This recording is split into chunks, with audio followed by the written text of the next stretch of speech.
इथे फक्त दागिने नाही तर पिढ्यानपिढ्यांचा विश्वास मिळतो. परंपरेची झळाळी आणि विश्वासाची खात्री.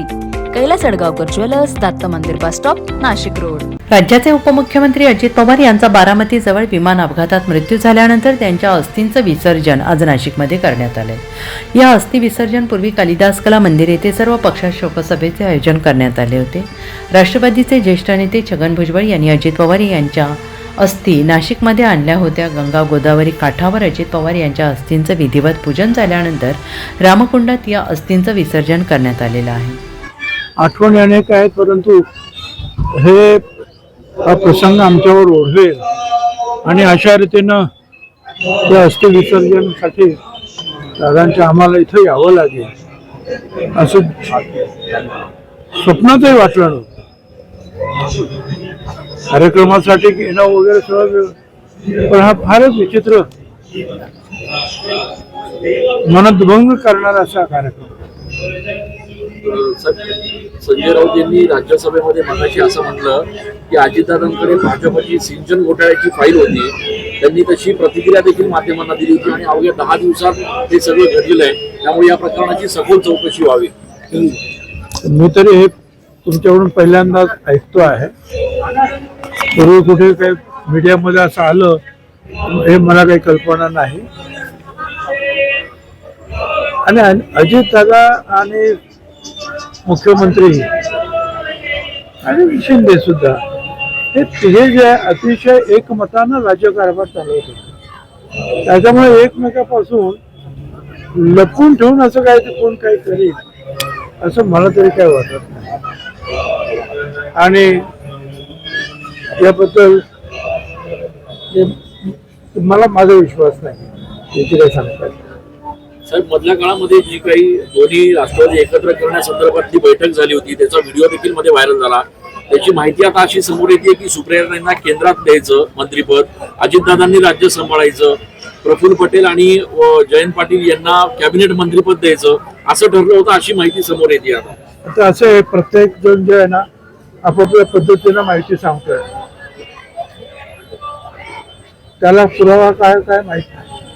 आम्हाला एवढं माहिती होतं की तिथे काही कृषी प्रदर्शन होतं आणि ते फार मोठ्या प्रमाणावर असतं बारामतीमध्ये, आणि त्यावेळेला ही सगळी मंडळी तिथे एकत्रित आली होती आणि त्यावेळेस जिल्हा परिषदेच्या ज्या निवडणुका वगैरे आहेत त्या एकत्रित लढाव्या अशा प्रकारचं ठरलेलं होतं.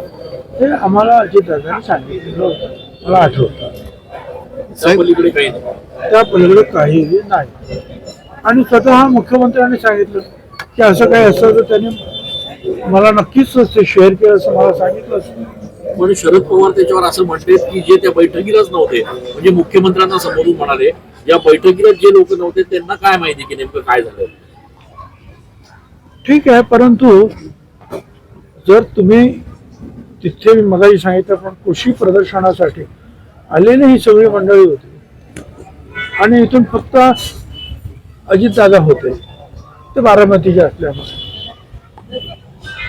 त्यामुळे आमच्यापैकी इतरांना कोणाला ते जाण्याचा प्रश्नच नव्हता ना. आणि अचानक अशी काहीतरी तिकडे मिटिंग होणार हे कोणाला माहिती होतं. आणि मग असं काही घालायचं असेल तर तिकडचे जसे 7-8-10 माणसं तसे इकडचे 2-4-5 माणसं बसून एकत्रित येत्या काय तो निर्णय घ्यायला पाहिजे आहे आणि मग आपण बोलायला पाहिजे. असं काही असो, परंतु मला असं वाटतं की आता हा विषय जो आहे, आता उपमुख्यमंत्रीपदी जे आहेत सुनेत्राबाई बसलेले आहेत, राज्याचे जे काही प्रमुख जे राज्यकर्ते त्यापैकी ते एक आहे. आता त्या इतरांशी चर्चा करून काय निर्णय घेतील ना. एवढं ताबडतोब सगळं जे बोलण्याचं काही कारण आहे असं काय मला काय वाटत नाही. फक्त मर्जीवरच होणार होतं ना, आणखीन काहीतरी करणार होते, काय होणार. मर्जीवर राहायचं तर काय असेल, मर्जीवर काय करायचं. आणि ते दोन्ही बाजूने संमती झाली. आणि एक लक्षात घ्या की आम्ही सगळे जे आहेत बीजेपी प्रणित सरकारमध्ये, त्यामुळे एनडीए मध्ये सुद्धा. आता याचं काय करायचं मग. काही वेळेला वर्तमानपत्र येतं की एनडीएचा आमचा संबंध नाही, आम्ही एमडी मध्ये जाणार नाही वगैरे वगैरे. मग आम्ही सरकारमध्ये बाहेर पडायचं असं काही ठरलं होतं का? उलट सुलट अशा प्रकारचे मला असं वाटतं की बातम्या येऊ नये, चर्चा होऊ नये, शांततेनं जे आहे शांत राहावं, काही दिवस जाऊ द्यावे आणि मग जी काही चर्चा करायची आहे ती चर्चा करावी. आणि ही चर्चा करत असताना साहजिकच आहे, ज्या सरकारमध्ये ज्या मुख्यमंत्र्यांच्या सरकारमध्ये आम्ही काम करतो त्यांना सुद्धा विश्वासात घ्यावंच लागेल, ते स्वतः मुख्यमंत्री म्हणाले. यावेळी मंत्री छगन भुजबळ, मंत्री नरहरी झिरवळ, आमदार दिलीप बनकर, माणिकराव कोकाटे, हिरामन खोसकर, सरोजा हिरे, जयंत जाधव, रंजन ठाकरे, शरद आहेर, विष्णुपंत मैस्तुने, माजी खासदार समीर भुजबळ, पंकज भुजबळ, पोलीस आयुक्त संदीप कर्णिक, प्रेरणा बलकवडे, नगरसेवक गौरव गोवर्धने, संजय खैरनार, किरण पानकर, अमर वझरे, नरेश. NCN न्यूजसाठी रोहन त्यांनी नाशिक.